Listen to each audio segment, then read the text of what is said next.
Jail के अंदर बंद कैदियों और बंदियों की आजादी उनके जुर्म के मद्देनजर छीन ली जाती है, लेकिन उन्हें सुधारने के लिए सुधार गृह यानी कि जेल में रखा जाता है। अगर ऐसे में कोई उनमें जीने की अलग जगह दे, एक अलग ही जीने का एहसास पैदा कर दे, तो उस शख्स की तारीफ तो बनती है। जी हाँ, कुछ इसी तरह रामपुर के जेल अधीक्षक प्रशांत कुमार मौर्य की कार्यशैली भी है, जो बरसों से जेल में बंद कैदियों और बंदियों को हुनर सिखा रहे हैं और उनमें जीने की एक अलग जगा रहे हैं। बल्ब बनाना सिखाने के बाद अब उनकी सरपरस्ती में जेल के कैदी जैविक खाद बना रहे हैं।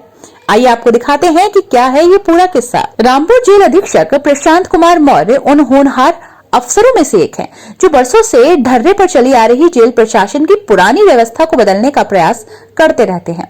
ये उनके प्रयास का ही नतीजा है कि 3 दर्जन से अधिक बंदियों और कैदियों ने पहले तो उनकी सरपरस्ती में एलईडी बल्ब बनाने का काम सीखा और अब इसी क्रम को आगे बढ़ाते हुए जैविक खाद बनाने की विधि सीख रहे हैं। रामपुर जेल में बड़ी संख्या में कूड़ा करकट और अन्य वेस्ट मटेरियल प्रतिदिन इकट्ठा होता रहता है। ऐसे में इंजीनियरिंग के स्टूडेंट रहे जेल अधीक्षक प्रशांत कुमार मौर्य ने इस कूड़े करकट को एक नया रूप देने का मन बनाया और वो अपने मातहतों के साथ मिलकर अपनी सोच को अंजाम तक पहुंचाने के लिए जुटे हुए हैं,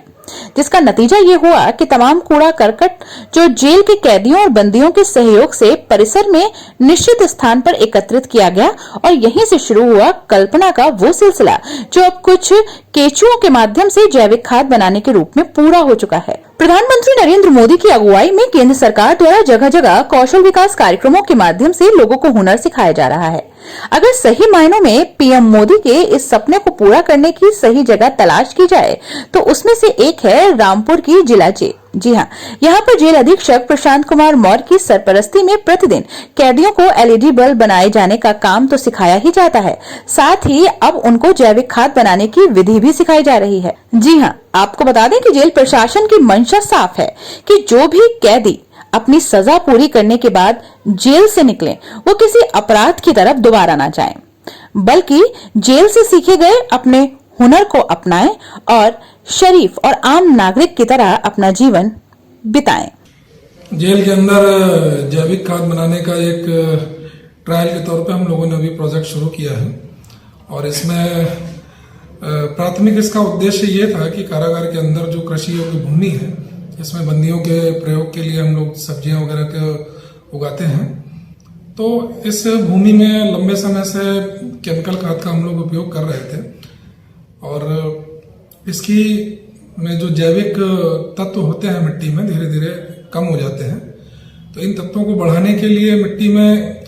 निश्चित अंतराल पर जैविक खाद का प्रयोग करना उचित होता है, जिससे मिट्टी की उर्वरता बढ़ सके। इस संदर्भ में हम लोगों ने जैविक खाद बनाने के लिए जो हमारी आवश्यकता थी वो हमने कारागार के अंदर ही बनाने के लिए प्रारंभ किया है अभी। और प्राथमिक तौर पे अभी कारागार में जो भी उपलब्ध वेस्ट मटेरियल है, जैसे कि सब्जियों की छीलन हो गई या कुछ और भी सूखे पत्ते हो गए, इस तरह के वेस्ट मटेरियल का हम लोगों ने उपयोग करके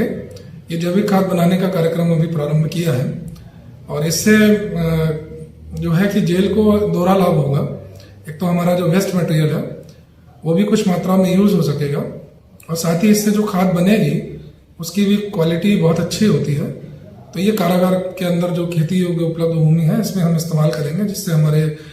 खेतों की पैदावार है ये भी बढ़ सकेगी। और इसमें अभी प्राथमिक तौर पे 5 बंदियों को इस कार्य में लगाया गया है, जिनको इसके लिए ट्रेनिंग दिया गया था और वो निरंतर इस कार्य में लगे हुए हैं। तो क्या प्रोजेक्ट का कोई बड़े पैमाने पे भी ले जाने का इरादा आपका? जी बिल्कुल, अभी जो प्राथमिक तौर पे हम लोगों ने इसको प्रयोग के तौर पे शुरू किया है और अभी हमारे पास 3 एकड़ खेती है जिसमें हम लोग सब्जियां उगाते हैं। तो अभी जितनी मात्रा में हम खाद अभी प्रायोगिक तौर पे बना रहे हैं वो हमारे खेतों के लिए पर्याप्त है और इसको जो है ये आगामी आने वाले